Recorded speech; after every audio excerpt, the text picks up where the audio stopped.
अस्सलामुअलैकुम। टॉपिक में हम देखेंगे कि स्केलर मल्टीप्लिकेशन क्या होती है।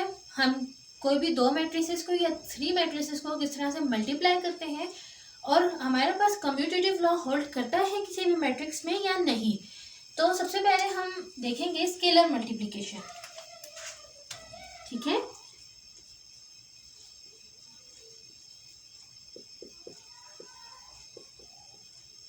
Scalar multiplication.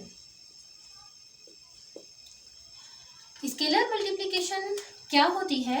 स्केलर मल्टीप्लिकेशन में हम ये देखते हैं कि हमारे पास कोई भी एक मैट्रिक्स हो, हम उसे किसी भी स्केलर यानी किसी भी एक नंबर से मल्टीप्लाई कर दें तो उस पर हमारे पास क्या इफेक्ट आता है और हम उसे किस तरह से मल्टीप्लाई करते हैं। ठीक है, जैसे कि मैं एक एग्जांपल ले लेती हूँ। मेरे पास कोई भी मैट्रिक्स है डी, ठीक है, 10, 5, 8 और 25। ठीक है, अब मैं इसे किसी भी एक स्केलर से मल्टीप्लाई करती हूँ। वो स्केलर मैं चूज करती हूँ 2। ठीक है, मैं कहती हूँ मुझे 2 से स्केलर मल्टीप्लिकेशन करनी है मैट्रिक्स डी की। तो मैं क्या लिखूंगी, 2D इज इक्वल टू, और मैट्रिक्स के अंदर मौजूद तमाम एलिमेंट्स को मैं 2 से मल्टीप्लाई कर दूंगी। ठीक है, 2 multiply by 10, 2 multiply by 5, 2 multiply by 8 and 2 multiply by 25। ठीक है, तो 2D हमारे पास क्या आ जाएगा, 20, 10, 16 एंड 50। ठीक है, इसी तरह मैंने एक और स्केलर लिया -3 और -3 को मैंने मल्टीप्लाई किया D से। ठीक है, तो इसने मेरे पास क्या किया, -3 multiply by 10, -3 multiply by 5, -3 multiply by 8 and -3 multiply by 25। तो -3D का आंसर मेरे पास क्या आ गया, -30, -50, -24, -75। ठीक है, यानी कि हमारे पास किसी भी मैट्रिक्स को किसी भी एक डिजिट से मल्टीप्लाई करना क्या कहलाता है, स्केलर मल्टीप्लिकेशन। ठीक है, अब हम आ जाते हैं अपनी सेकेंड टर्म की तरफ, मल्टीप्लिकेशन ऑफ 2 मैट्रिसेस या 2 या 3, जितने भी हम चाहे मैट्रिसेस को मल्टीप्लाई करें तो हम किस तरह से करते हैं। इसके लिए सिर्फ एक रूल है, वो ये है कि अगर मुझे 2 मैट्रिसेस को मल्टीप्लाई करना है ए बी को, तो मेरे पास ए के कॉलम्स इक्वल होना चाहिए बी की रोज से। ठीक है, इसमें ऑर्डर मैटर नहीं करता कि दोनों का ऑर्डर क्या है, बस इसके कॉलम्स इसकी रो के इक्वल होने चाहिए। और अगर मैं ये तब होगा जब मैं मालूम करना चाहूँ ए बी, लेकिन अगर मुझे बी ए मालूम करना हो तब मेरे पास ये रूल क्या हो जाएगा कि बी के कॉलम्स इक्वल हो ए की रोज से, यानी लेफ्ट साइड वाले मैट्रिक्स के कॉलम्स को राइट साइड वाले मैट्रिक्स की रोज के इक्वल होना चाहिए, तभी हम 2 मैट्रिक्सेस को मल्टीप्लाई कर सकते हैं। इसकी हम एक एग्जांपल देख लेते हैं। अब हमने यहाँ पर एक एग्जांपल ले ली, 2 मैट्रिसेस ली है, matrix A and matrix B. अब देखिए इन दोनों का ऑर्डर डिफरेंट है, मैट्रिक्स ए का ऑर्डर है 2/3 जबकि मैट्रिक्स बी का ऑर्डर है 3/2। लेकिन हमारे पास मल्टीप्लिकेशन के लिए क्या रूल था कि मैट्रिक्स ए के कॉलम्स को मैट्रिक्स बी की रोज के इक्वल होना चाहिए। तो इसमें कितने कॉलम्स हैं, 1, 2 एंड 3, और इसमें कितनी रो हैं, 1, 2, 3। तो इट मीन्स हम ए को बी से मल्टीप्लाई कर सकते हैं। ठीक है, तो ए बी हमारे पास आ सकता है। अब हम इन्हें मल्टीप्लाई करते किस तरह से है। ठीक है, फर्स्ट रो को फर्स्ट कॉलम के साथ पहले मल्टीप्लाई करते हैं और इनके एलिमेंट्स को ऐड करते हैं, फिर फर्स्ट रो को सेकंड कॉलम के साथ मल्टीप्लाई करते हैं। ठीक है, हम करके देखते हैं कि किस तरह से। फर्स्ट रो को फर्स्ट कॉलम के साथ, तो 2 multiply by 1 plus 4 multiply bye 3 plus 6 multiply by 5। ठीक है, फिर फर्स्ट रो को सेकंड कॉलम के साथ 2 multiply bye 2 plus 4 multiply bye 4 plus 6 multiply by 6। ठीक है, इसी तरह सेकंड रो को पहले फर्स्ट कॉलम के साथ, फिर सेकंड रो को सेकंड कॉलम के साथ, तो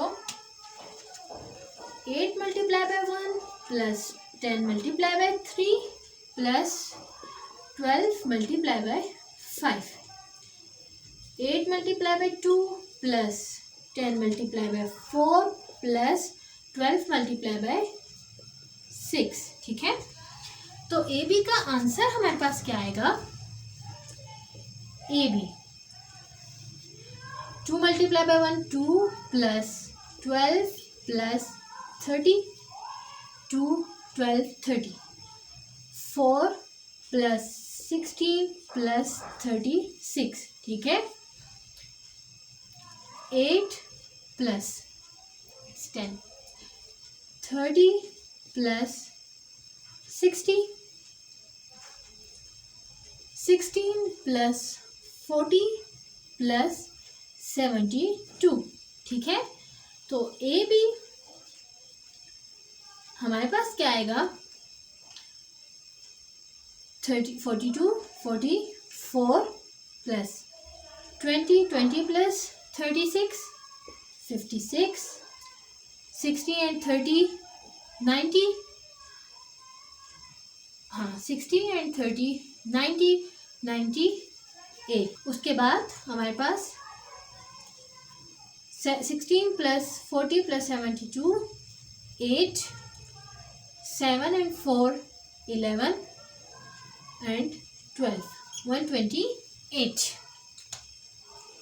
तो ए बी का आंसर हमारे पास क्या आ गया, 44 56 98 एंड 128। अब अगर यहाँ पर हम देखें तो ए का ऑर्डर था 2/3, बी का ऑर्डर था 3/2, जबकि ए बी का ऑर्डर हमारे पास क्या आ गया, 2/2। यानी मैट्रिक्स ए का ऑर्डर और मैट्रिक्स बी का ऑर्डर कुछ भी हो, ए बी का ऑर्डर डिफरेंट आएगा हमारे पास, ठीक है।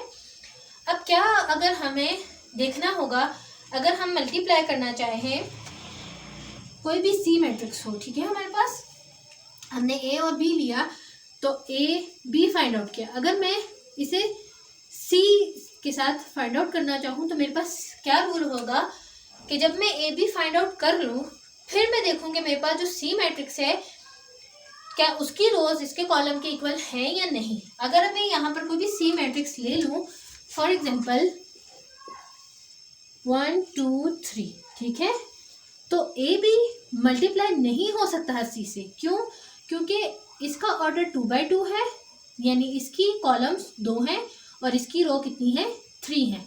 लेकिन अगर मैं मैट्रिक्स सी ले लूँ 1 और 2, ठीक है, तो मैं इसे से मल्टीप्लाई कर सकती हूँ क्योंकि इसकी रोज 2 हैं और इसके कॉलम्स 2 हैं और इसकी रो भी 2 है, तो तब ये एक दूसरे से मल्टीप्लाई हो सकता है। इसके साथ हम एक और एग्जांपल भी देख लेते हैं।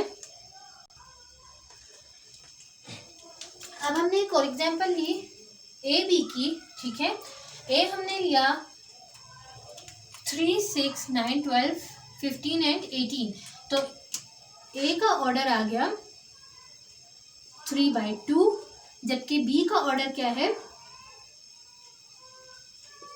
ए का ऑर्डर था 3/2 एंड बी का ऑर्डर था 2/1, ठीक है।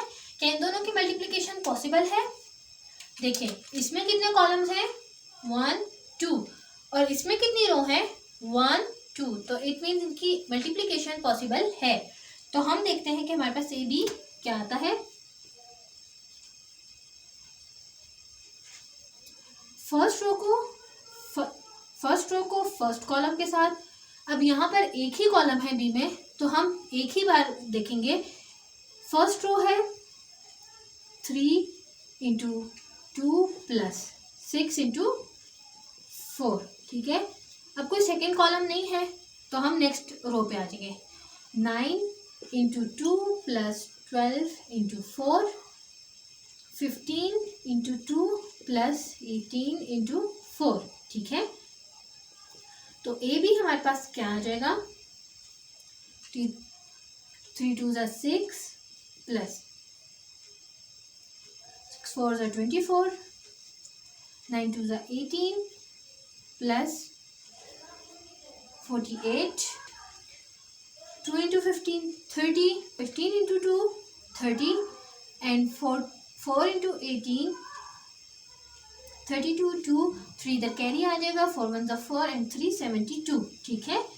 उसके बाद आंसर हमारे पास क्या आएगा, ए बी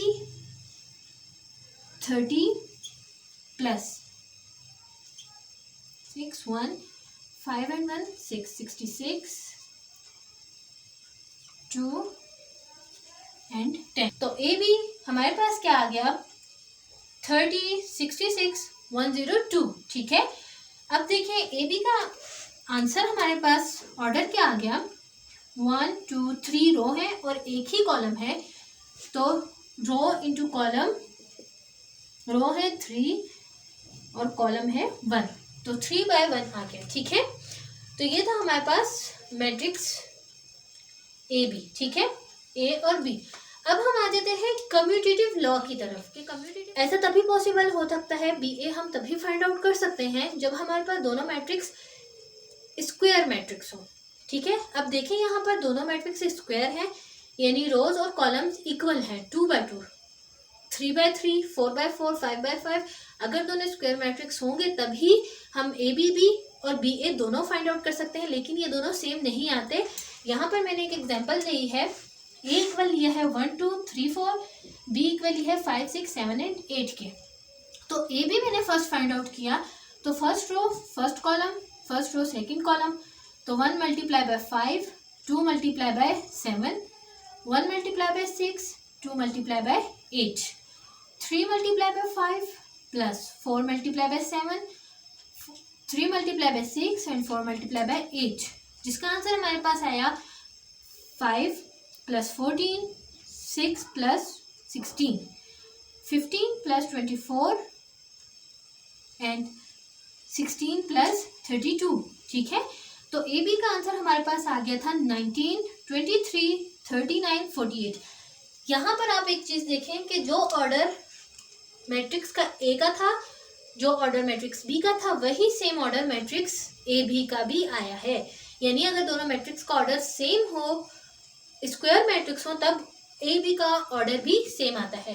अब हमने बी ए फाइंड आउट किया, तो बी था 5 6 7 एंड 8, ए था 1 2 3 एंड 4। मल्टीप्लाई किया हमने 5 into 1 plus 6 into 3, first row first column, first row second column, 5 into 2 plus 6 into 4 7 into 1 8 into 3। ठीक है, 7 इंटू 2 8 इंटू 4। ठीक है, इसके बाद 5 प्लस 18 10 प्लस 24 7 प्लस 24 14 प्लस 32। ठीक है, अब देखें बी ए का आंसर हमारे पास आ गया 2 23 34 31 एंड 46। तो ए बी और बी ए एक दूसरे के इक्वल नहीं आया। ये में मल्टीप्लिकेशन में कम्यूटेटिव लॉ जो है वो मैट्रिसेस में होल्ड नहीं करता। ये थी आज की